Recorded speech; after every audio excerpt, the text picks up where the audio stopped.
Hey guys, and welcome to an Aspie's Point of View where I give you my opinion on stuff. So today we are going to discuss Season 3, Episode 6 of The Good Doctor. This episode was entitled 45-Degree Angle. Before we go any further, if you like these videos, please take a moment to subscribe. It really does make me feel good. And always know you can leave comments down below. And I like to start a dialogue, so hopefully we can do that on here. So there are a couple of things that I want to cover in today's video. Not going to give an outline this time, I'm just going to kind of go.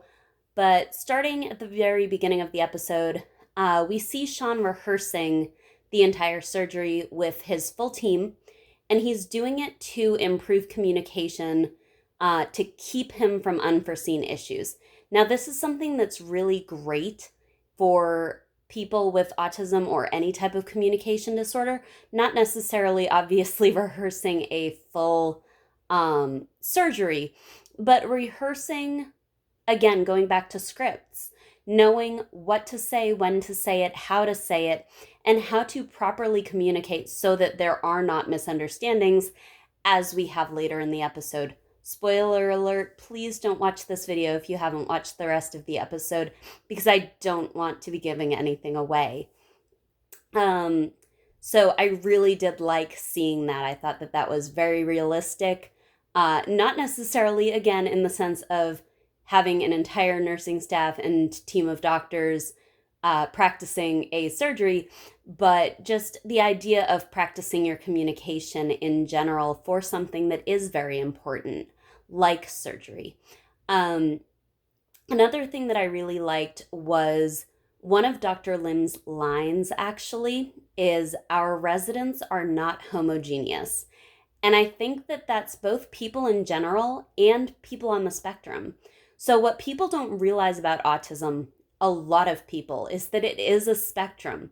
There are so many different types of autism. You'll never see two people present with the same exact things. So I've had people say to me, you can't be autistic, you talk. Or you can't be autistic, you have a job. These things are just stupid. Don't say them. But I can see where people come up with this, because what the mainstream media often shows is not the type of autism that I display. It's very different. They like to show lower functioning autism. They like to make out that it's this big bad disability. And what the Good Doctor and I are both trying to show is that it's not always this big bad disability. It can be really helpful. Yes, it can be hard. Yes, it can be stressful. Yes, it makes life very difficult. But if you work with it, there are things that my autism gives me that I would never give up for anything in the world. And so that certainly is something that I wanted to comment on, is that spectrum. I really, really, really want people to come to my channel because I want to show them that there's more to autism than what they see on TV or what they hear in horror stories about parents who have autism. What kills me more than anything in the world is when I see someone put up a post online, why would anyone want an autistic child? Particularly the anti-vaxxers who say that they're doing it to save their children from autism. First of all, there's no scientific basis in that. Second of all, if your child has autism, your child has autism. You will love that child, hopefully, regardless.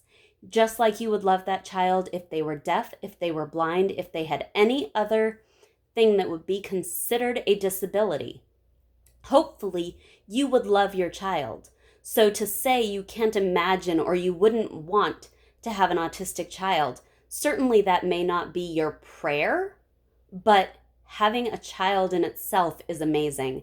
And that's what I'm trying to point out here, is that so many people see autism as the big bad, and it's not the big bad. There's a spectrum, and even people that are on the lower end of the spectrum can lead very good lives. It all depends on how much intervention they get and how much people care about them. Anyways, I got a little off topic. I'm sorry. I'm very passionate about this subject.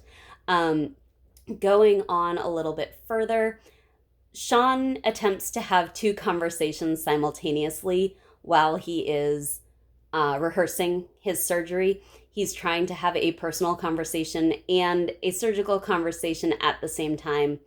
And it's very, very awkward and very, very difficult for him. And I have that happen all the time. Um, when I'm at work, I have a script that I'm supposed to be asking people questions. When they go off topic, I start to go off topic. When I start to go off topic, I try to get back to the topic, and the client continues to go off topic or answers my question, then goes back to the conversation they were originally having. It makes my mind feel like it's being torn in two directions, and I get so confused. So that was something definitely that I saw, and I was like, I just want to point that out. That is so real. Um, we later see Sean burst in to Dr. Glassman's office while he's with a patient and proceed to have a personal conversation with complete disregard for the fact that the patient is in the office. Now, obviously, that's something that is, I would say, a little bit dramatized, but certainly when someone with autism or any sort of a communication disorder, socialization disorder, has something on their mind and needs to talk it out with someone, needs to get it out there, they are focused on that. That is their focus. Their focus is not who else is in the room. Their focus is, this is what I need to say. And I've certainly done that and gotten in trouble for it. I will freely admit that at my last job, I went to talk to a manager without realizing that there were other people in the room, and they overheard what I said. It was nothing bad about anyone at the store. It was actually something that I had overheard about myself, and it ended up causing this big commotion because management couldn't understand how I didn't know there were other people where I was. And I was like, I didn't know there were other people where I was because I was focused on talking about what I needed to talk about, and I didn't look around me. So I certainly did see that as being possible, although maybe dramatized a little bit because it is TV. It is certainly possible. Obviously, the big point of contention in this episode is Sean sending the nurse out of the surgical room in the middle of surgery for handing him a tool the wrong way. Now, this is something that certainly relates to the Aspergers in multiple different fashions. So first you have the fact that Sean has a very particular idea of how everything should be. And this wasn't the right way. He wanted it done the right way. He needed it done the right way in order for him to proceed. That being said, because autism is a communication disorder, he couldn't communicate what the right way actually was. Rather than telling the nurse, I need you to hold it this way, please, or explaining, the angle that you're holding it at is not efficient for me to grab that tool from you, anything like that, Sean just got very agitated that she wasn't doing it the right way and ended up kicking her out of the operating room, which certainly was not ideal, and which led to the attempted apology.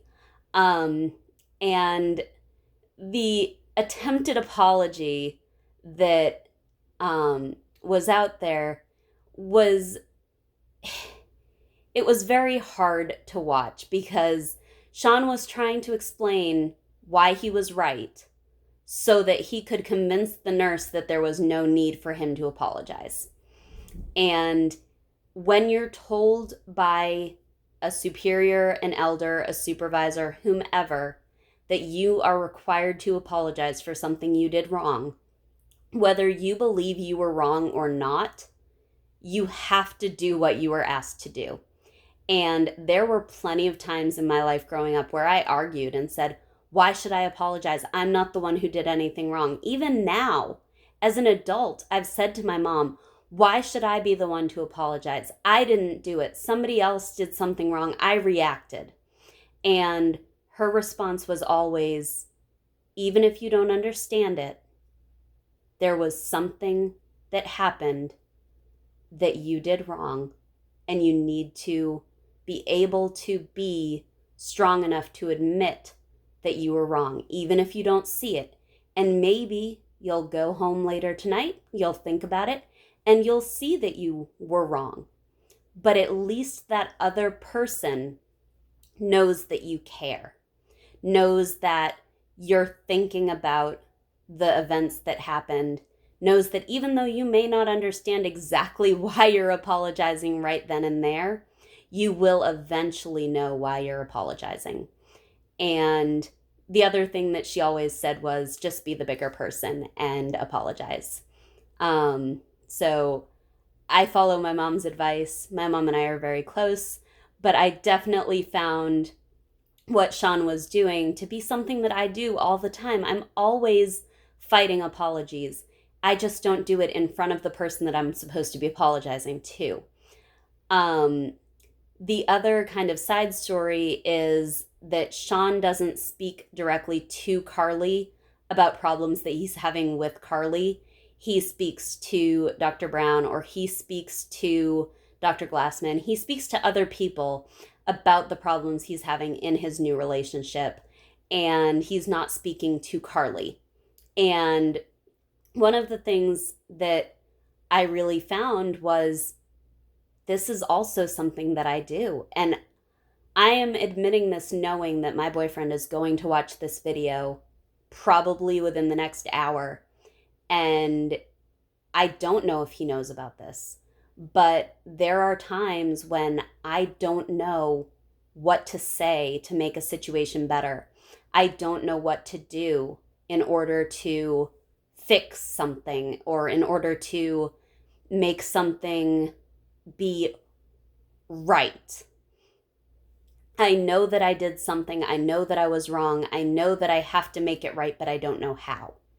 And I am the first one to say, I go to my mom, my grandma, whoever I can, and say, this is what I did. How do I fix it? Please help me. Now, the difference between me and Sean is I ask, please help me so that I can fix it. Sean talks to them and expects them to fix it. So certainly there is a difference there, but there is still absolutely the dependency on people who are neurotypical in helping you to figure out what you did wrong and how you can fix it, because sometimes you just don't know. And the final thing that I wanted to talk about is the label of girlfriend. So at the very end of the episode, Carly points out that she is Sean's girlfriend. And that word means so much. When Matt and I were first dating, we had been out on a couple dates. We had spent a couple of nights hanging out together. And the night before I was getting on a plane and flying home to Boston to see my sick father, I looked at him and I didn't want to ask the question. I didn't want to say, are you my boyfriend? I didn't want to say, anything that would be misconstrued. And I kind of looked at him and said, so where are we? And that's such a bad way to ask that question. It really is. And the sweetest thing in the world happened because he said, we're wherever you want to be. And I knew right then and there that I had met the most amazing man on the planet. But also, I was just waiting for him to say the word dating or girlfriend. It was all I wanted to hear. In the depths of my soul, it was all I wanted to hear. And I had a kidney stone. I was in quite a bit of pain. And after he said that I was his girlfriend and he left for the night, I started jumping up and down and dancing around the room. And mind you, this is with a kidney stone. This is in a lot of pain. I was jumping up and down and dancing around the room because it meant so much to me that someone could see past my deficits and could see the real me and could love the real me. And so those are my thoughts on the episode. Again, if you liked this video, leave a comment down below. Tell me why. Tell me your thoughts on the episode. Subscribe. I love to have people to talk to. I want to be able to create discussion and dialogue surrounding autism, Asperger's, and the portrayal of it in the media. So just please continue coming back to my channel. And until next time, this is an Aspie's point of view. Bye, guys.